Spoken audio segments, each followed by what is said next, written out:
Back to the show. We're truly grateful that you can join us. Let's now talk about the implication moving forward, what it could mean to us, especially with the letter that was written in response to the tweet by the British High Commissioner. Let's talk about that. Honorable Zuera Mohammed is a member of the Foreign Affairs Committee and MP and an MP as well. Thank you very much for joining us. Thank you very much, Isaac, and thank you very much, TV Africa, for having me. Okay, if you can hear me, I think we can go on. Well, first of all, let's start off with your quick reaction on what you thought was the reaction from the IGP with that strong-worded, harsh-toned, people have described that letter that was written in response to the British High Commissioner's tweet. Yeah, well, thank you very much, Isaac. And like you rightly indicated, my initial thoughts when the news broke was one of outrage. And it was of outrage for two reasons. I thought a letter from the Inspector General of Police, Dr. Dampare, was one, unnecessary, and two, it was unprofessional. It was unnecessary to the extent that in diplomatic relations, when we establish diplomatic relations with nations, we have channels for discussing issues that are otherwise not too, that we are, one nation doesn't find too happy with. So you expect that someone of the standing of the IGP would have explored using those channels to address whatever grievance he thought he had with the tweet that Madam Harriet Thompson made. I say it was also unprofessional because in writing to Madam Harriet, I think Don Parry forgot that she was here as a diplomat representing the government and the people of the United Kingdom. So he needed to be decorous. He needed to choose his words very carefully in writing that letter to her. And for these two reasons, I say first, it was unnecessary, and second, it was unprofessional. He could have done better than he did. I see. What's your reaction again to people like Professor Vladimir Nchidanso, who have said, and of course lawyer Kwame Janto has said here also yesterday, that the IGP is not a diplomat, he heads an institution, and the language of diplomats are not spoken by the IGP. And so the form, the tone does not matter when the IGP writes to this, and because also largely because we cannot do that in the UK with the UK government, she also must not do that, and so he has done no wrong. The IGP. You know, I listened to Professor Vladimir Nchidanso, a man that I've respected all my adult life, and I think for once I started to question some of the things that he said, and subsequently some of the things that have been attributed to him. You see, the British High Commission in this country does not operate in a vacuum. The British High Commission has a supervisory ministry. The Ministry of Foreign Affairs and Regional Integration has oversight over the diplomatic entities in this country, including the British High Commission. Now, when a learned professor, as Vladimir Nchidanso, tries to sort of rationalize the actions of the IGP within the context that the IGP was doing his job as the head of internal security of this country, it leaves a lot to be desired, because Professor Vladimir Nchidanso knows that all of us in the Committee of Nations signed on to the Vienna Convention. And Ghana was one of the very first countries in the world to ratify the Vienna Convention. And this convention stipulates how diplomatic missions conduct themselves in host countries and how host countries should treat and handle diplomatic missions. So for someone like him, and it's probably one of the reasons why he was one of the very foremost to be called to interview when this matter broke, that you expect him to bring some of these dimensions to bear on the issue that the British High Commissioner is not a private British citizen walking the streets of Accra. She presents letters of credentials to His Excellency the President of this country. And those letters come from her Prime Minister, Boris Johnson.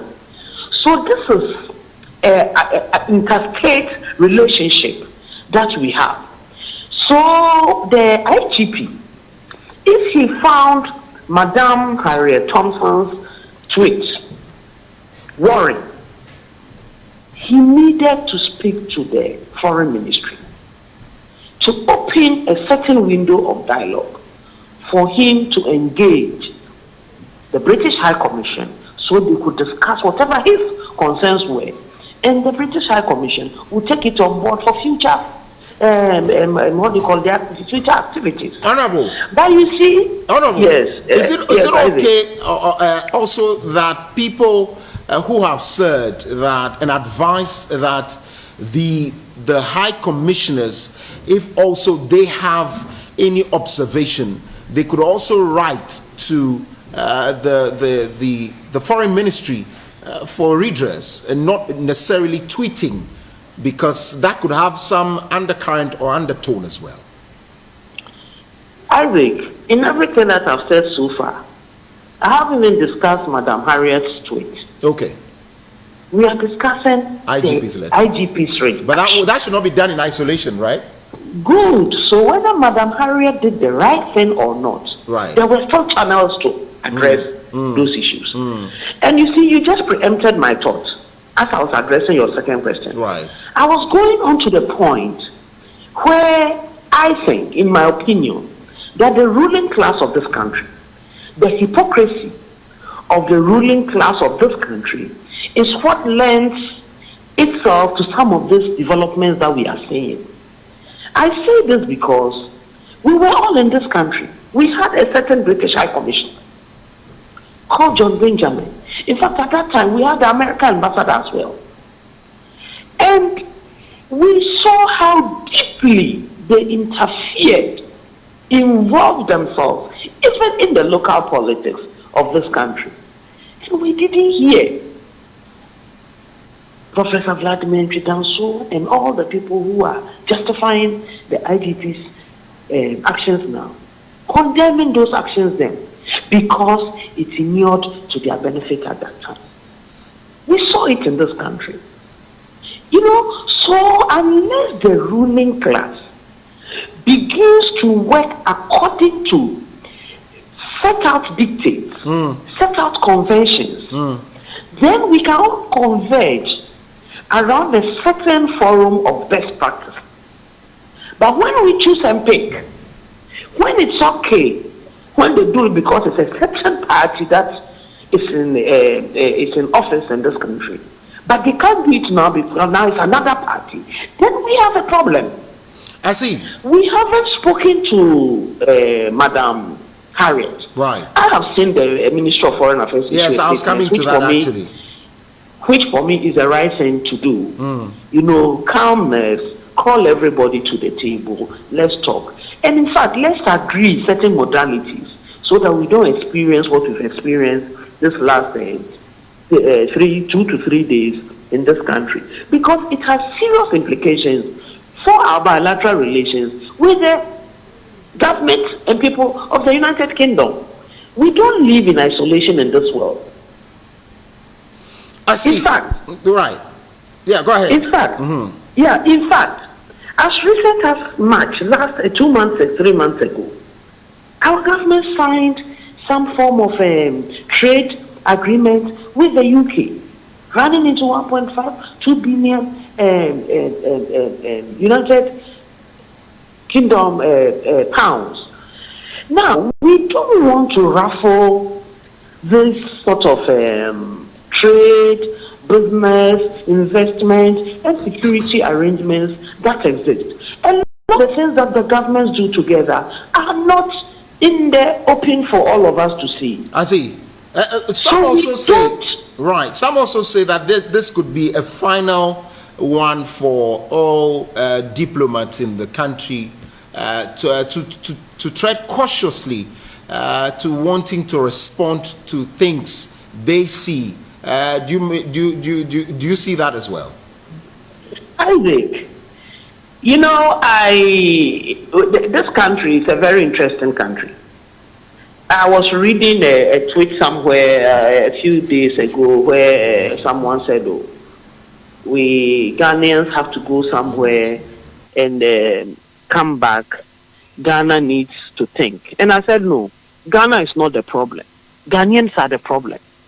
The people of this country, we are the problem of this beautiful country. Then why do I say this? In relation to the question you've just posed, we embarked on this journey of democracy. We voted in the referendum in April 1992, swore in and adopted the Constitution of the Fourth Republic. We brought the Fourth Republic to light in January 1993. And unless someone has some other information that I don't have, and I will want to be corrected if I'm wrong, since we embarked on that journey, I didn't hear anywhere ever the issues of coup d'etats, people trying to destabilize the country. Everybody, if you coughed, it means you want the government out. If you yelled out and called your brother, it means you want to stage a coup. I never heard it. It's only become part of our vocabulary again from 2017. When I first heard a group of retirees, mostly, rounded up in asylum now and charged with planning a coup in this country, I was shocked. And I remain in shock because it's been 7 years now, almost. We haven't seen the end of that case. They were arrested with kitchen knives and what do you call it, camp openers. And they were accused of staging a coup in this country. I see. Once this administration took office, the issue of coup d'etats, the issue of destabilization has become an everyday language once more. Anyone living in this country has cause to worry because you don't understand what is going on. Right. What are we? What is going on? And the diplomatic community, they live in this country with us. Right. Right. They've seen us travel that path. Ghana's democracy has been touted as one of the best so far in the world. Everywhere we've been celebrated for holding this up to this point. Then suddenly, everywhere we turn, it looks like there is some effort to destabilize it. Everybody living in this country, whether Ghanaian or not, whether diplomat or not, is very worried. And look at how these things happened between January and February in very quick succession. Various journalists, media personalities were arrested. Oliver Banker was arrested, and we saw what he went through. We followed the story about even getting him to court, getting him bail. The British High Commission lives in this country. I see. They saw and they heard. So clearly, when suddenly the same name comes up, that he's been arrested now for traffic offense. In the UK, people don't get arrested for traffic offense. They get booked for traffic offenses. Okay. So you see, they have a right to feel this sense of consternation. I see. They have a right to feel this sense of worry. Maybe. And they have a right to signal that things are not as they are. Maybe now, going to the hypocrisy of the ruling class. Right. They are the same people when they are not in power and they suspect some infringement or they think that something is going right. They cry to the diplomatic community to intervene. We've seen it all in this country. What has changed? What has changed? Is it because a certain group of people are ruling? that they should not be, their issues should not be interrogated, their issues should not be examined. Nobody has a right to say anything in this country. I see. It's not only the British High Commissioner who is tweeting and her tweets being queried. Ordinary everyday Ghanaians who have a right, who are bona fide citizens of this country, have been told to shut up. Right. I see. We're grateful. Maybe the IGP must also, if they meet, just as the Foreign Ministry has directed, if they meet, he should be educated that we should find our way, a particular way of booking people and not arresting them for motoring offenses. Maybe we could learn a thing or two from the UK. We are most grateful for your time. Thank you very much for availing yourself. And that's Honorable Zohra Mohammed, Member, Foreign Affairs Committee in Parliament, of course, MP for Salaga South constituency, joining us to speak on the implications thereof thereafter after the banter between the IGP and the British High Commissioner. What do you make of that as well? Largely, a lot of people have spoken, and let me quickly just read the Foreign Affairs statement, press release to you regarding this particular issue. For those of you who have not heard it though, Accra 1st June 2022, the Ministry of Foreign Affairs and Regional Integration has noted with concern the intense public debate that has been generated by the communication between the Inspector General of Police, IGP, and the British High Commissioner in Accra, in line with the general diplomatic practice of communicating with diplomatic missions. Let me read that part again. The second paragraph says, or reads, in line with the general diplomatic practice of communicating with diplomatic missions, preferably through direct engagement, the ministry wishes to remain circumspect on its pronouncement on the matter. We have therefore initiated contact with both the British High Commissioner and the Inspector General of Police to resolve the issue at stake.